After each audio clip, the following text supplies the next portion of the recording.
Hello everyone, আসসালামু আলাইকুম। This is Habiba from sticker visa. আমাদের সাথে আছে নাইম স্যার। আজকে আমরা বিভিন্ন দেশের ভিসা ক্যাটাগরি নিয়ে আলোচনা করব।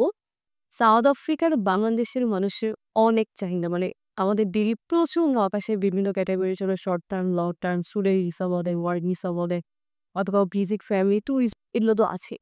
তো সাউথ আফ্রিকার সব ক্যাটাগরি যদি নিয়ে একটু বলি। আচ্ছা। সাউথ আফ্রিকার জন্য আমরা কাজ করছি 2014 এর এন্ড থেকে। ইনিশিয়ালি সাউথ আফ্রিকার অ্যাপ্লিকেশনগুলো প্রসেস হতো দিল্লি থেকে। পরে কয়েক বছরের জন্য ওরা শ্রীলঙ্কাতে নিয়ে যায়। কলম্বোতে সাউথ আফ্রিকার যে হাই কমিশন আছে সেখান থেকে প্রসেসিং হতো। ওখান থেকে আমরা করতাম। পরবর্তীতে 2019 এর if I am not wrong মে মাস থেকে আবার এটা ইন্ডিয়াতে ভিসা সেকশন বাংলাদেশীদের জন্য ইন্ডিয়াতে নিয়ে আসে। ইন্ডিয়াতেই অফিসিয়াল প্রসেস ফলো করে সাউথ আফ্রিকার কাজগুলো করা হয়। এখন এক্ষেত্রে সাউথ আফ্রিকাতে এখন বর্তমানে অফিসিয়ালি বা আনঅফিসিয়ালি বলি অলমোস্ট 4.5 লাখের মতো বাঙালি আছে। কেউ লিগ্যাল পারমিটে আছেন, কেউ আবার একজন একেকভাবে আছেন। একেক রকম লিগ্যাল পারমিটে আছেন ওনারা। এখন সাউথ আফ্রিকার কাছে এই জন্যে আমাদের কাছে প্রতিদিনই প্রচুর কল আসে এবং এইটা সকল ক্যাটাগরি নিয়েও কল আসে। কিছু বিষয় ফার্স্টে বলে রাখি, সাউথ আফ্রিকার ক্ষেত্রে কোনো ওয়ার্ক পারমিট পায় না। মানে ওদের ওয়ার্ক পারমিটের ক্যাটাগরি হচ্ছে ২ টা। একটা জেনারেল স্কিল পারমিট, আরেকটা হচ্ছে ক্রিটিক্যাল স্কিল পারমিট। ক্রিটিক্যাল স্কিলগুলো হচ্ছে মেইনলি যারা প্রফেশনাল উনাদের ক্ষেত্রে বা হাই স্কিল জব যেগুলো সেগুলোর ক্ষেত্রে। জেনারেল স্কিল বলতে মোস্ট অফ দ্য কেসে আমরা লেবার মনে করি। তো জেনারেল স্কিল পারমিটগুলো সাউথ আফ্রিকানরা বাংলাদেশীদের জন্য ইস্যু করে না। ইনফ্যাক্ট এটা বাংলাদেশ থেকে ইন্ডিয়াতেও জমা করা যায় না এবং যখন যারা সাউথ আফ্রিকাতে থাকে ওখান থেকেও আপনার জেনারেল স্কিল পারমিটে এপ্লাই করা যায় না। ওটা কমপ্লিটলি বন্ধ আছে বেশ কয়েক বছর ধরে। In fact as per I am concerned south আফ্রিকাতে যে বিজনেস পারমিটটা বন্ধ আছে অনেকদিন ধরে। সো আমাদের প্রসেসিংটা হচ্ছে খুবই সিম্পল।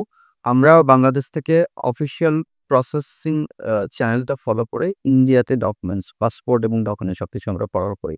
ইন্ডিয়াতে হচ্ছে যখন অ্যাপ্লিকেশন ডকুমেন্টসগুলো আমরা যখন পাঠানোর পর সেখানে হচ্ছে আমাদের টিম আছে, তারা ওগুলো ভিএফএসে সাবমিট করে।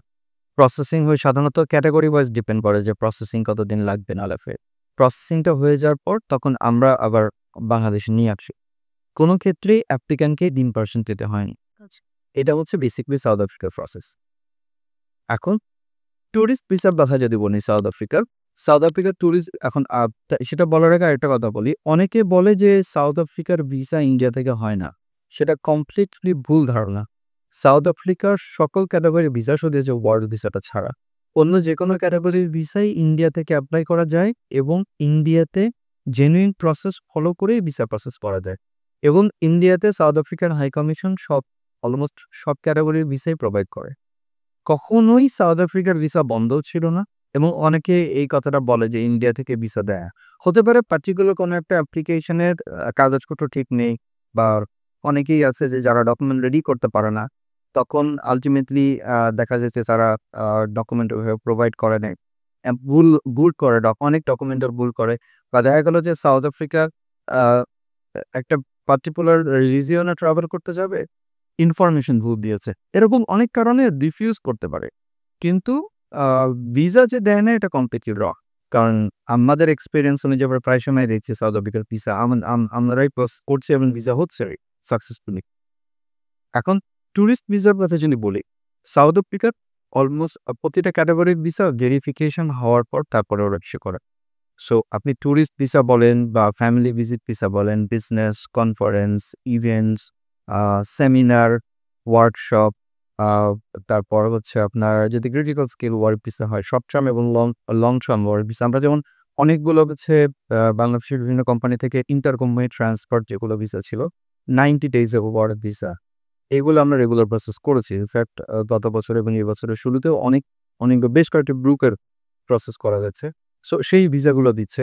রিলেটিভ ভিসা হচ্ছে যে যারা সাউথ আফ্রিকাতে লিগালি থাকেন, আইডি হোল্ডার, সিটিজেন অথবা নন সিটিজেন আইডি হোল্ডার। উনারা হচ্ছে নিজেদের ফ্যামিলি মেম্বার নিতে চান, ওয়াইফ অথবা বাচ্চাকে। অনেকে ভাই-বোনকেও নেন, অনেকে বাবা-মাকে নেন, অনেকে শ্বশুর-শাশুড়িকেও নেন। সেক্ষেত্রে উনারা যখন ২ বছরের ভিসার জন্য এপ্লাই করবেন, যে লং টার্ম ভিসা যেটা, লং টার্ম ফ্যামিলি ভিসা সেটা হচ্ছে রিলেটিভ ভিসা। তো রিলেটিভ ভিসার জন্য ইন্ডিয়াতে এপ্লাই করতে পারেন, ইন্ডিয়া থেকে ভিসা হচ্ছে। এটার বেশ কিছু ক্রাইটেরিয়া আছে। আর আ এছাড়া স্টুডেন্ট ভিসাও প্রচুর দিচ্ছে। সাউথ আফ্রিকা আমি অনেক বছর ধরে দেখেছি স্টুডেন্ট ভিসার ওরা সাধারণত রিফিউজ করে না। যদি কোনো স্টুডেন্ট প্রপার ওয়েতে অ্যাপ্লাই করে, আমাদেরই অনেক সাকসেস রেট আছে যে হচ্ছে স্টুডেন্ট অ্যাপ্লাই করেছে। এখন এখানে প্রবলেমের একটা ফ্যাক্টর হচ্ছে যে শর্ট টার্ম ভিসাগুলোকে সাধারণত খুব বেশি একটা সময়ের প্রয়োজন হয় না। দেখা যায় যে ওভারঅল এম্বাসি ১ সপ্তাহ থেকে শুরু করে ৪ সপ্তাহ, সর্বোচ্চ গেলে ৫ সপ্তাহের মধ্যে ভিসা প্রসেস করে দেয়। লং টার্ম ভিসাগুলো যদি হয়, লং টার্ম ভিসাগুলো মিনিমাম সাউথ আফ্রিকার ভিএফএস এ যেটা লিখা আছে ৩ মাস, মানে ওরা ৩ মাস সময় নেবে, ৯০ দিন সময় নেবে, এটা মিনিমাম। আগে যেটা 60 ডেইজ ছিল ২ মাস। বাট এখন তার থেকেও বেশি সময় লাগছে। কারণ ওদেরও অ্যাপ্লিকেশনে কিউ অনেক। এ কারণে লং টার্ম ভিসাগুলোতে মোস্টলি দেখা যায় যে এটা সাউথ আফ্রিকাতে ভেরিফিকেশনের জন্য পাঠায়। ওখান থেকে সব ইনফরমেশন ভেরিফাই হয়। হয়ে তারপরে হাই কমিশনকে ইনফর্ম করে, তখন তারা ভিসা ইস্যু করে। শর্ট টার্ম এগুলোর জন্য হাই কমিশন থেকে সরাসরি ফোন করে ভেরিফাই করে। ট্যুরিস্ট ভিসার জন্য আমি যেটা বলব, ট্যুরিস্ট ভিসার ক্ষেত্রে আ অবশ্যই কোনো ট্যুর অপারেটরের হচ্ছে ইনভাইটেশন লাগবে।